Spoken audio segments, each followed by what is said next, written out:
My wife cheated on me during quarantine. I feel that I have to give a bit of context leading up to the cheating. If not for you, for me, as writing is very therapeutic for me, and I need more trauma therapy than I've ever needed in my life. Please bear with me. I know this is long. My goal here is not to drag my wife's name in the mud and point all of the fingers at her. I'm going to try to keep this as balanced as I can by owning my mistakes while just giving the facts of her actions instead of who I feel she is as a person.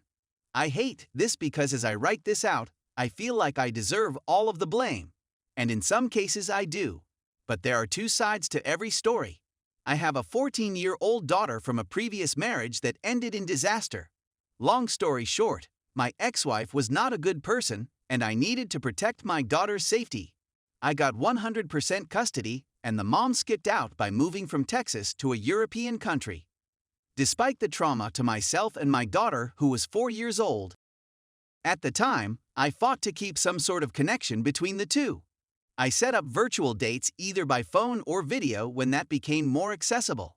She hasn't always been present for our daughter, but it wasn't like her two other sons from two previous relationships where there has been zero contact for 12 and 16 years respectively. Needless to say, I was happy to be moving on with my life.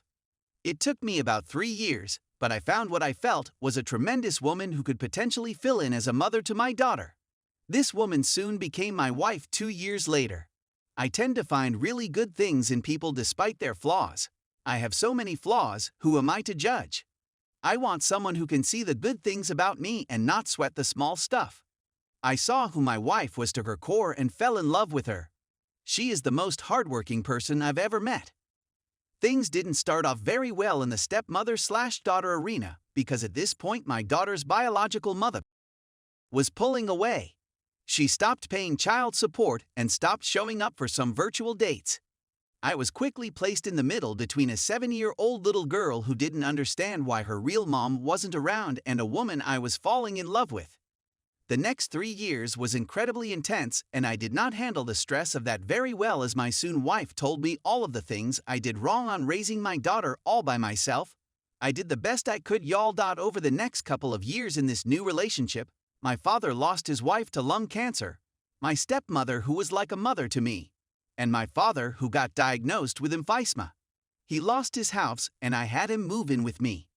So, at this point it's me, my new wife, our newborn baby son that we just had, and my daughter from a previous marriage. I handle my stress in 2 ways. I either overeat because I grew up incredibly poor and never had any food, or I get very loud and angry and yell. This is my biggest struggle and I work on it every single day.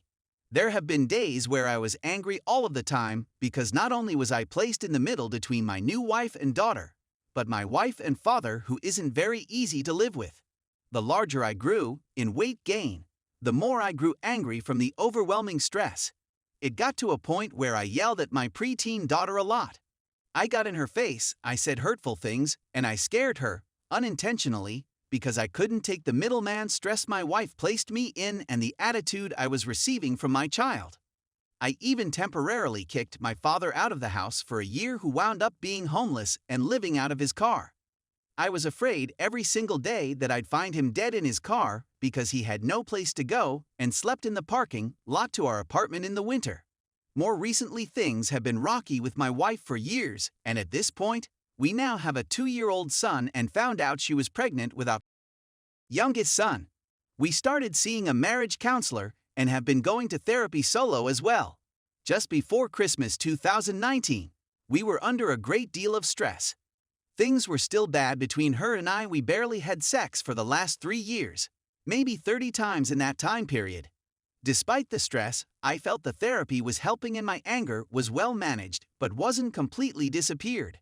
Round this time, our youngest son contracted the flu and couldn't stop throwing up. We had to hospitalize him, and he wasn't discharged until nearly midnight on Christmas Eve/day.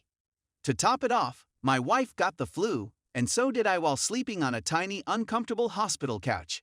My mother-in-law was also in town, who I absolutely loathe, and she got sick. Tensions were high, and despite everything going on, my wife found ways to push every button that I had when we got home. She kept telling me that she couldn't rely on me to take care of our son despite me telling her to go home and rest since she was sick as I continued to sleep in the hospital next to our little boy who had just turned 2. I confronted her about her accusations, and she showed no remorse for it and continued to push those buttons.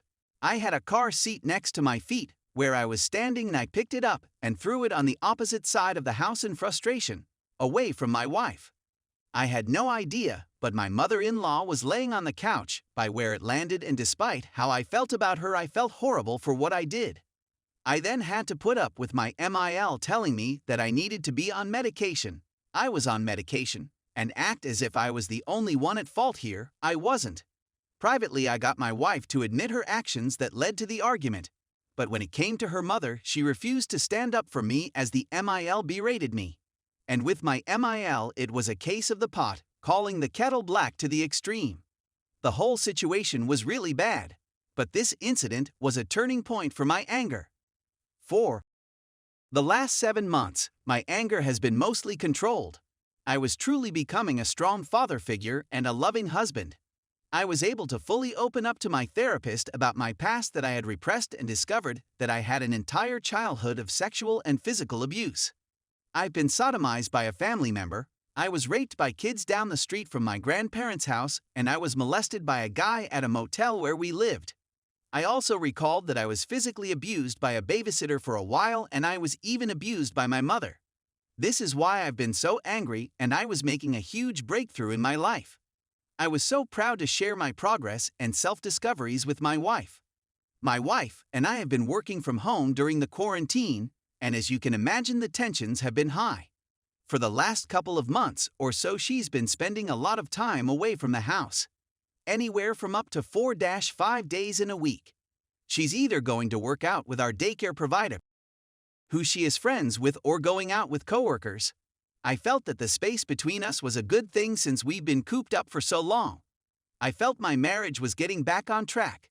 We even started to have a little more sex after some heart-to-heart talks about how my weight, and her weight, had impacted the pleasure for her. It really all made sense because her whole life she's never been a very sexual person, due to her own sexual traumas. I was feeling so good that I was even writing a self-help article to share my discoveries with others so I could help anyone who needed it. Over the last couple of weeks, I started to grow suspicious of my wife's outings. A lot of things didn't add up. She started tucking her phone away when I walked by her, which she never did, and the conversations between us just felt different. A week before our anniversary, she had plans to go eat dinner with a coworker we both knew. She kissed me goodnight and told me that she loved me. It wasn't a quick peck of someone you're obligated to kiss. There was love in there, or so I thought. Her dinner ran late, and it turned into a text message of her telling me she was going to play pool, and that she loved me while sharing some kissy emoji, which was completely out of character for her, using those emojis. I knew something was wrong. It now turned to 12:30 a.m. when she should have been home around 9/10 p.m., and I still hadn't heard from her. I had put both our sons to bed, and I sat up waiting for her, extremely concerned because she did not return any of my text. I was able to log into her Google account and ping her device to see if she was in a location that would raise concerns, like being in an accident or broken down. She was in a town 40 miles away from our house, far from where she said she was supposed to be. I got in my car and drove over there to see if I could find her car. I arrived at 1 a.m. and was able to locate her car parked in front of a house I did not recognize. For remaining story, stay tuned.